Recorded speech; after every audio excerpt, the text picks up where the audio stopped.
Zamek Książ. Dolnośląska perełka posiadająca niesamowitą historię sięgającą XIII wieku, ale i owiana wieloma legendami. Podczas II wojny światowej na polecenie Führera zaczęto przebudowę zamku w bliżej nieokreślonym celu, a głównie skupiono się właśnie na jego podziemiach. Przed wejściem wydrążono 50-metrowy szyb windowy, a pod zamkiem więźniowie przymusowi kuli ogromne tunele i komory, które następnie wylano zbrojonym betonem. Czy podziemia zamku miały być tajnym schronem dla elit III Rzeszy z Hitlerem na czele i czy miał tam znajdować się peron dla mistycznego złotego pociągu? No i ile tak naprawdę jest korytarzy, bo podobno nie odkryto wszystkich chodników. Dziś zabierzemy Was w podziemia Książa, również do takich miejsc, gdzie nie mają dostępu turyści. Słuchajcie, za moimi plecami majestatycznie majaczy piękny Zamek Książ, ale my teraz nie o tym, ponieważ dzisiejszy odcinek będzie o jego podziemiach i tajemnicach. Zapraszamy Was serdecznie.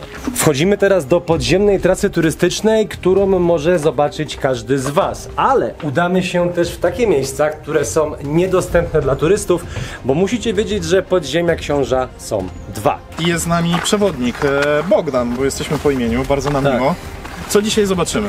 Dzień dobry, Bogdan Rosicki, Zamek Książ w Wałbrzychu, dział muzealny. Co zobaczymy? Zobaczymy podziemia z okresu II wojny światowej. Na pewno z okresu tylko i wyłącznie II wojny światowej, które zostały wykonane może nie pod zamkiem, co pod dziedzińcem zamkowym, ponieważ nie weszli jakby pod mury zamkowe, no być może po to, żeby one gdzieś tam później docelowo nie pękały. Całą tą budowlę rozpoczętą od budynku bramnego, który mamy u góry, do praktycznie do ściany frontowej zamku, 50 metrów pod dziedzińcem.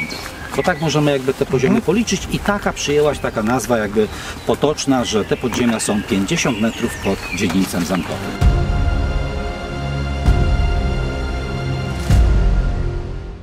I to jest oryginalne wejście po prostu, tak jakby... Z jednej strony tak, z drugiej strony później zabezpieczone przez Polską Akademię Nauk, kiedy oni zaczęli już budować swoje stacje badawcze. Tutaj, ale rozumiem, że Trzecia Rzesza jakby wchodziła tędy. Tak. My jesteśmy na poziomie zerowym. Teraz rozumiem. Ten chodnik jest jakby głównym ciągiem, tego w ogóle nie było tutaj. Tego nie było. To jest budowane w 2018. Tu już przechodzimy, widać, że się zmienia krajobraz, że tak powiem, bo robi się zabudowa z żelbetu, tak? Tak. I taka gruba. Zobaczcie na ten tunel. On nam definiuje jakby finalną wielkość tego całego kompleksu podziemnego. On ma 6 metrów szerokości, ponad 5 metrów wysokości, natomiast to, co jest istotne, musimy przeprosić Łukasza tutaj ze światłem, wyświetlić nam narożnik. Zobacz. Zobaczcie, jakiej to jest grubości ściana, obudowa cała. No ja myślę, że z pół metra ma, jak nie lepiej, co? Największe grubości ścian dochodzą do 2,5 metra. Największe grubości ściany do 2,5 metra. Zobaczcie również na górę. Jest wystawione zbrojenie, co może świadczyć jeszcze o tym, że z czasem chciano właśnie w stronę wejścia, czyli tam, to wszystko jeszcze odkuć i ewentualnie jakby kolejne takie właśnie, nie wiem, nazwę to modułami tych półkolistych sklepień prowadzić właśnie w stronę wejścia. Coś wielkiego. I co jeszcze jest ciekawe, bo my tu będziemy często odnosić się do Rize, to coś takiego podobnego, nie identycznego, mogliśmy zobaczyć w innych obiektach właśnie tego kompleksu. Natomiast tu, co jest istotne, to zobaczcie, że to jest praktycznie gotowe, prawda? W porównaniu do innych obiektów, w których byliśmy. No na przykład we Włodarzu można było sobie wyobrazić to na takiej zasadzie, że były zrobione te korytarze, ale jeszcze właśnie nie były obudowane betonem. Tak, a to już jest jakby gotowe, prawda? Co tutaj było tworzone przez tą organizację TOT? Co wiadomo, co tutaj było budowane? Wiemy, że prace tutaj na Książu rozpoczęły się w marcu 1944 roku. Wtedy tworzony jest obóz dla robotników przymusowych. Niedaleko od tego miejsca, 400 metrów dalej, postawiono 14 baraków dla tych ludzi praktycznie z całej Europy. I zaczynają tutaj w podziemiach pracę. Drążą tu od strony północnej 3 sztolnie, o wiele później zaczęto drążyć od strony południowej jeszcze jedną i później zaczęto powiększać te duże wnętrza. Usunięto skałę, którą znajdujemy tak naprawdę na zewnątrz. Ta wielka platforma przed wejściami to jest właśnie urobek wydobyty stąd. Wiemy, że prace te dosyć usilnie prowadzili do tej wielkiej ewakuacji, czyli do połowy lutego 1945 roku, kiedy sukcesywnie, już kiedy Rosjanie się tutaj zbliżają do Wrocławia, przechodzą Odry, idą w kierunku Szczegomia, część firm stąd wyjeżdża, część robotników również stąd zostaje ewakuowana, prace przerywają. 3-4 tygodnie jest tutaj zupełna cisza, chyba nie ma nikogo dosłownie i później wracają z powrotem z innymi robotnikami, z innymi więźniami. Zaczyna się jedna ciekawa rzecz. Betonowanie tych podziemi, czyli te wielkie obudowy, pod którymi my w tej chwili stoimy. Jest to zagadką. Dlaczego tak późno, jakimi siłami, to o tym mało wiemy. No i zdołali tak naprawdę obetonować prawie 80% wnętrz zamkowych mamy zalanych betonem. I właśnie to napędza mity niejako, bo wszyscy słyszeli o złotym pociągu, słyszeli co najprawdopodobniej, tu jest oczywiście pole do spekulacji, ale co najprawdopodobniej mogło tutaj być? Dokumenty niemieckie mówią jedno. Budowa schronu, ale schronu, który miał 560 m2. Mamy taki dokument, raport Spencer'a z listopada 1944 roku, który mówi dokładnie, co to miało być tutaj zbudowane, jak to planistycznie planowano. Natomiast zagadką jest to, że to jest trochę większe, bo tu mamy 3200 m2. Możemy te 560 metrów dokładnie w tych podziemi wydzielić. Może się mylimy, ale tam jest naprawdę bardzo wyraźna kreska, jakby tamten schron się miał kończyć. Natomiast zostaje zadane pytanie, co w tym momencie miało być tutaj, gdzie my stoimy. Czy dalej powiększony schron, czy może coś innego. Stań tutaj, poświeć do góry lampą. Tu jest wiercony szyb kablowy, który oni wykonali. Ale to robili jeszcze Niemcy, tak? Tak, czy... dokładnie. Aha. Ale to kablowy, czy jakiś ten wentylacyjny? Kablowy. Okej. To jest tylko po to na wentylację za mały przekrój. Tym bardziej to jest 50 metrów, prawie 50 metrów szybiku, więc nie wymusiłbyś ciągu. To wiadomo jak kominy. Po prostu przepust na okablowanie, to co mamy tutaj, to w tej chwili schodzą kable tutaj do stacji badawczych Polskiej Akademii Nauki, schodzą również zasilania. No tak, jest wykorzystywane, ale to jest jakby robione przez III Rzeszę, tak, szyb był wywiercony o średnicy 60 cm. Po tej stronie, jeśli zastanawiacie się, co to nie jest to miejsce zbrodni za taką dużą płachtą, a mianowicie jest tam Centrum Badań Kosmicznych. Na początku myśleliśmy, że Bogdan nas okłamuje, no bo co Centrum Badań Kosmicznych robi pod ziemią? Jest tam urządzenie, coś na zasadzie X-a i ono mierzy ruch skorupy ziemskiej. Można by przypuszczać, że no to przecież Ziemia, tym bardziej w Polsce, żadne złączenie płyt tektonicznych tutaj nie ma miejsca, więc no w takim razie czy to się coś w ogóle rusza? Podobno tak i to całkiem mocno, więc no taka jedna z ciekawostek, ale to jest ciekawostka, ponieważ motywem głównym jest no podziemia i III Rzesza, więc chodźmy dalej. Tutaj takie ciekawe, coś dla mnie takiego interesującego, a mianowicie są po bokach, zobaczcie, takie wytyki ze zbrojenia. I tu mi się przypomina, jak byliśmy we Włodarzu, ponieważ tam te sztolnie były drążone w taki sposób, że najpierw robiono jeden chodnik do góry, drugi, a potem odstrzeliwano jedno na drugie i wyciągano cały ten urobek. W tym przypadku wydaje mi się, że to było przygotowane na zrobienie dwóch poziomów, dobrze mówię, czy drugiego stropu, prawda? I mogło być coś takiego, że na przykład załóżmy tu mieliśmy chodnik, bo zobaczcie jaka jest wysokość, jak ja stoję. Jeżeli chodzi, normalnie człowiek mógł przejść, prawda? A górą mógł być zostawiony chodnik na przykład techniczny, na jakieś kable, na wentylację i tak dalej. Bardzo fajne rozwiązanie i przygotowanie już właśnie zbrojenia na wylanie kolejnego stropu. Te rosyjskie napisy to jest oryginalne, czy to jest inwencja twórcza? Myślę, że to są już takie, wiesz, późniejsze, różne.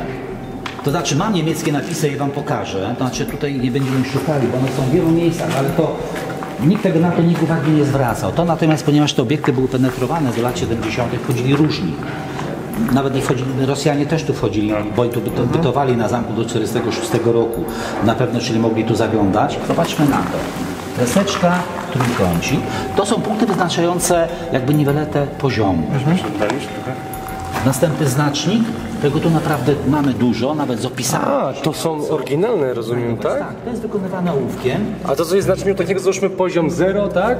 Odniesienia takiego... Jakieś punkty odniesienia, dokładnie. Takie nie geologiczne, tylko geodezyjne. A mamy w halach, które wam pokażę, nawet napisy, to by wskazywało, gdzie co dokładnie miało być ustalone. No bo ktoś musiał tu później po nich przyjść i mieć jakiś punkt odniesienia. No tak, od czegoś się musieli odnieść. Do wykonywania prac dalej. Znajdujemy się na takim swego rodzaju łączeniu, jakby dwóch tuneli. Z większego przechodzimy na mniejszy. Ale czemu tak jest? Najprawdopodobniej, a pewnie tak było, ta część, w której teraz jesteśmy, była zaadaptowana jako schron. Ale po ataku w 1943 roku na Hitlera w Wilczym Szańcu, no można powiedzieć, diametralnie zmienili plany i przeznaczenie tego miejsca, dobudowując, można powiedzieć, 6-krotną powierzchnię tego, co było. No i idziemy teraz schronem, a po bokach, jeszcze jak później zobaczycie, są miejsca, gdzie mamy rzeczywiście otynkowane ściany. Najprawdopodobniej ten otynk był po to, że w tych salach, 4, które tutaj się znajdują, miało miejsce właśnie, mieli być dygnitarze III Rzeszy. Ale jeszcze jedna z bardzo ważnych rzeczy. Tunelem, którym szedłem, on ma około 200 metrów. I jeśli jakiś pociąg miałby tutaj wjechać, to właśnie tym tunelem, bo było to jedyne miejsce, gdzie mógł wjechać w kącie prostym, ponieważ nigdzie indziej nie mógłby zakręcić o 180 stopni. Oczywiście jest to legenda o tym złotym pociągu, który tutaj mógł wjechać do siedziby Hitlera. Najprawdopodobniej po prostu to wszystko było ogromnym schronem, ale kto wie, czym była ta dobudowana część. Te 4 komory, które tutaj mamy, są o tyle ciekawe, że one są jeszcze otynkowane. Tu, gdzie odpadł fragment tynku, mamy wylane, mamy odciśnięte deski, wylany beton, widzimy jeszcze zbrojenie, natomiast dalej rzucono tynk o grubości około 1 cm. Jak popatrzymy na ścianę, znowu stare niemieckie napisy. Dokładnie kreska, trójkącik, czyli był ważny ten poziom, i napis OKF, czyli urządzenia filtrowentylujące, i te rury, które widzimy tutaj na ścianach, które wychodzą na drugą stronę korytarza, prawdopodobnie do podłączenia beczek przypuszczających świeże, filtrowane powietrze. Jak patrzycie tutaj, tu mamy coś, co przypomina dzisiejsze nasze łazienki. Mamy rurę kanalizacyjną, taką typową 110, która wchodzi w ten kanał przykryty naszymi w tej chwili płytami reflorowanymi. I jeszcze mamy jedną ciekawostkę. Widzicie, niewielka rurka, półcalowa, tak jakby miała doprowadzać wodę. Musimy jej tutaj postawić kompakt, czyli toaletę. Zobacz, to są rury zaizolowane. Aha. Mineralne. Okej. I co, i to były grzewcze czy kanalizacyjne? Jak?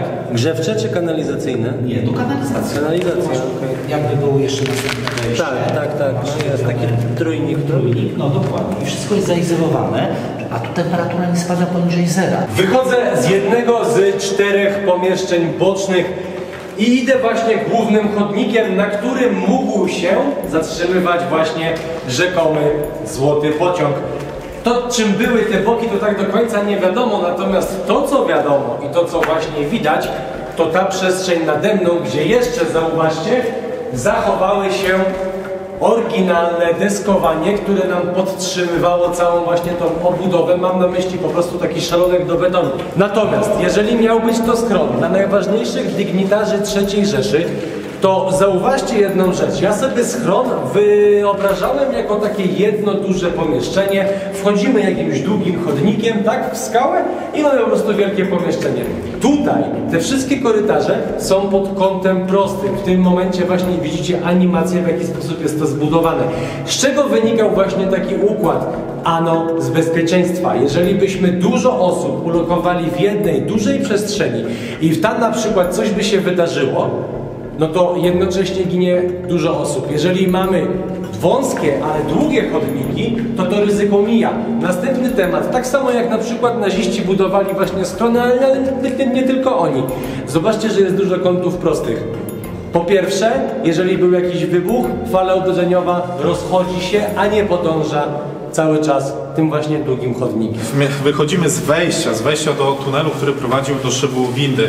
Szybu, który rzeczywiście powstał i istniał aż do lat 60., kiedy postanowiono go zasypać. Uważa się, że tym szybem windy miał zjeżdżać Hitler wraz ze swoją świtą. Oczywiście ten szyb był w przygotowaniu i go nie ukończono, ale co jest istotne, słuchajcie, ta wielka komora, która się tu właśnie znajduje, właśnie widzicie teraz, była przedsionkiem do komory. Tutaj znajdowały się ogromne gazoszczelne drzwi, które były takim zabezpieczeniem właśnie przed atakiem chemicznym. W wypadku ataku chemicznego właśnie one miały zabezpieczać właśnie ludzi znajdujących się właśnie za tymi gazoszczelnymi drzwiami, ale tutaj też jest taki mały szczegół związany właśnie z tym szybem windy. Uważa się i bardzo prawdopodobne zresztą jest to, że niedaleko tego szybu windy znajdują się kolejne korytarze, które są jeszcze nieodkryte.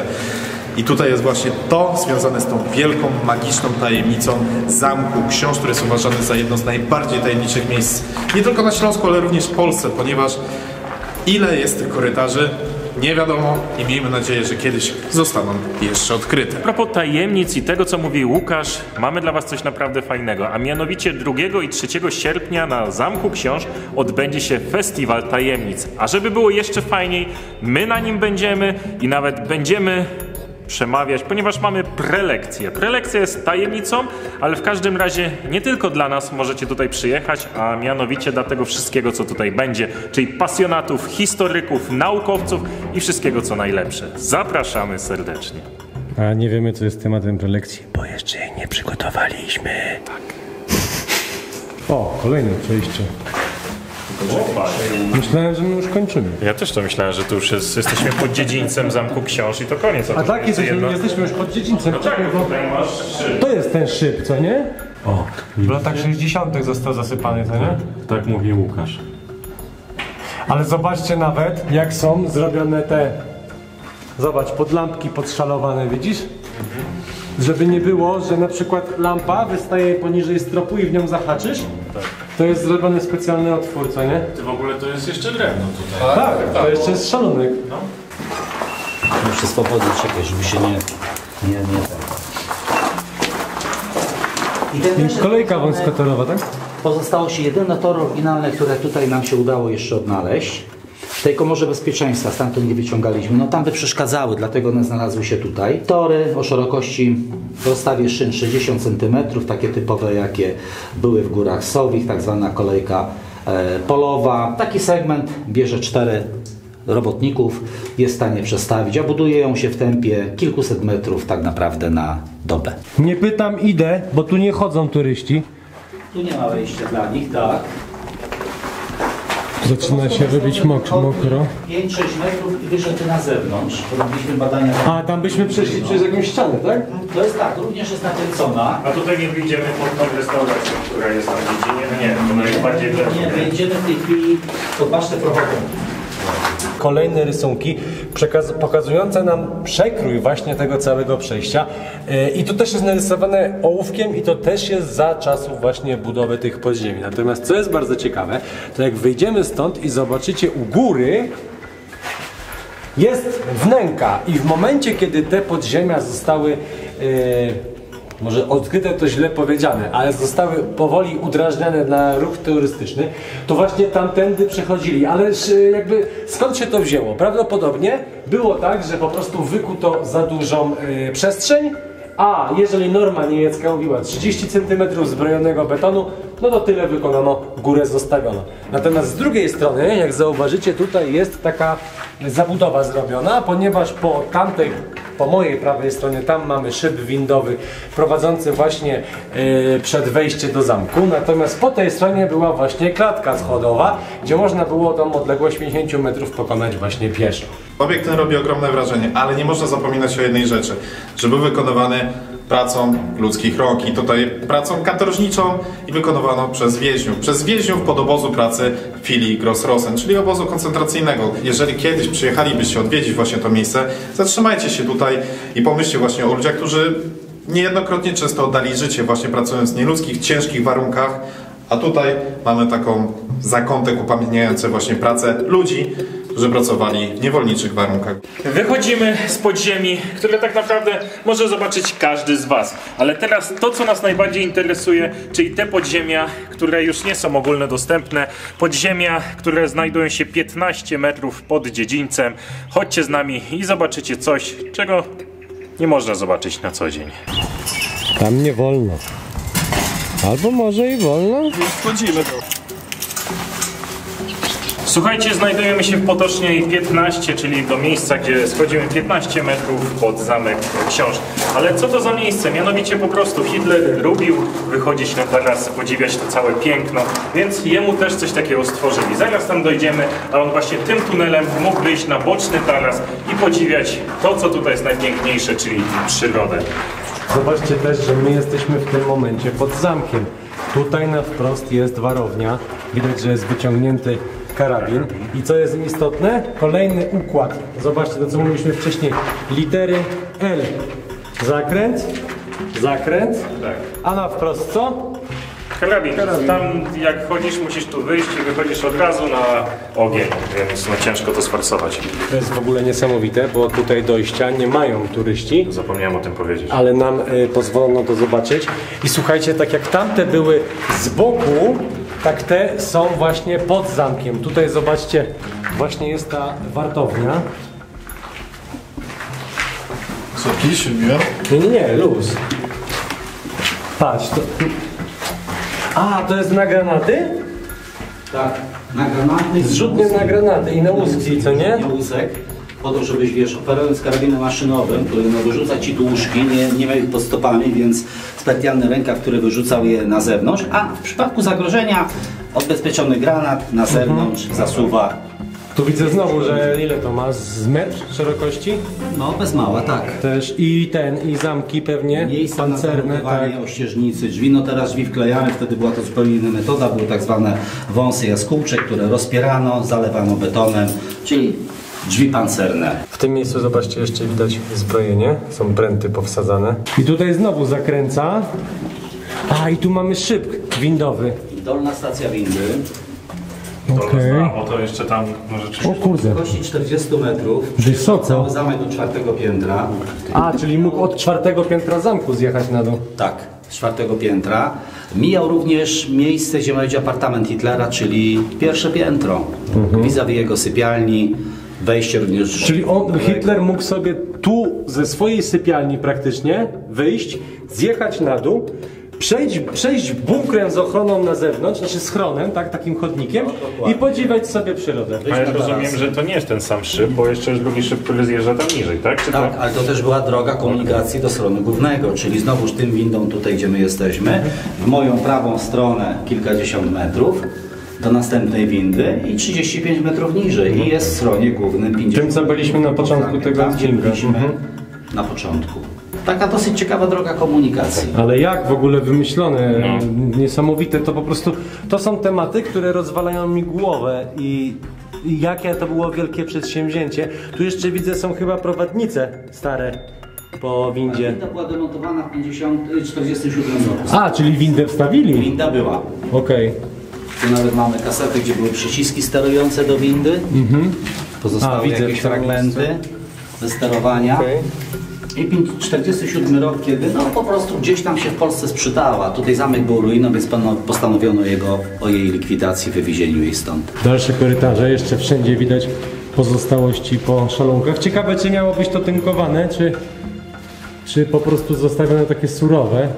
Część mieszkalna mogło być zostawione. Surowe. Dobra, mamy kolejne rozwidlenie. Odnogę. Ciekawej klatki schodowej. A, widać jeszcze po stopniach. Tu miał być stopnie, dokładnie, czyli taka półokrągła klatka schodowa, wspinająca się 9 metrów do góry, czyli na poziom pierwszych piwnic. Poziomu, jakby to mówimy, poziomu -1, gdzie byłoby wejście. Dlaczego taki układ? No, winda, wiadomo, nie dla najważniejszych, nie wszyscy mogliby się poruszać. Jeżeli mówimy, że na zamku miało być przebywać, pracować 300 najważniejszych oficerów niemieckich, więc w przypadku ewakuacji jedna winda, trochę mało, jadą na wiadomo najważniejsi, a reszta którędy schodami. Dlatego wymyślono układ komunikacji z poziomu piwnic, wydrążono pionowy szyb, poszalowano go, wykonano miejsca, gdzie miały być stopnice, czyli taka półokrągła klatka schodowa. Mamy nad sobą 2 spoczniki betonowe, jeden prawdopodobnie mógł być takim spocznikiem metalowym i oficerowie schodząc tutaj na ten poziom, tylko oni nie idą tam do szybu windowego, tamtą stroną, tylko tu miał być wykonany jeszcze jeden tunel idący 15 metrów dalej, po to, żeby doszli tam i zeszli następną klatką schodową na poziom -50. Czyli mamy dwie drogi komunikacji. Dla najważniejszych winda, korytarz, winda. Dla pozostałych grup oficerów schody, korytarz, schody. A w przypadku, gdyby nie było prądu, czy coś się wydarzyło, awaria windy, musimy uciekać. Wszyscy pójdą schodami.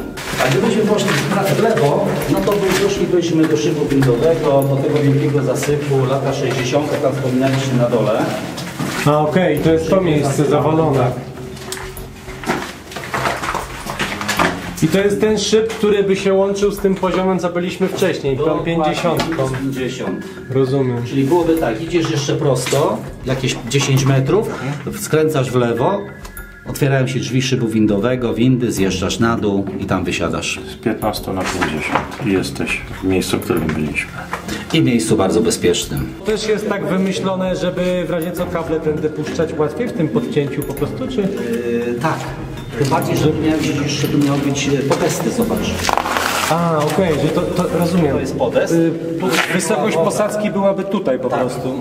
Czyli deski drewniane, prawdopodobnie deski drewniane, podest, pod spodem masz okablowania, masz wszystkie Taki rzeczy techniczny niepotrzebne. Dokładnie, ewentualnie odpływ wody, tam daleko przed nami otwory, jeden z nich to był otwór drenażowy, który zabierał wodę na zewnątrz. I tutaj kończy się nasza przygoda po podziemiach Zamku Książ. Tutaj bardzo chcielibyśmy podziękować Bogdanowi, naprawdę bardzo dziękujemy. Ogromna wiedza, ogromna charyzma, myślę, że nasi widzowie to docenią. Przy okazji gorąco Was zachęcamy na przyjazd na letni Festiwal Tajemnic, który odbędzie się w dniach 2-3 sierpnia. My również tutaj będziecie mieli okazję posłuchać takich historii, takich jak dzisiaj na filmie, także zapraszamy serdecznie. A my jak zawsze dziękujemy ludziom, którzy się tutaj wyświetlają. Zachęcamy do łapek w górę, do subskrypcji i obserwowania nas. No i co? Do zobaczenia na następnej wyprawie!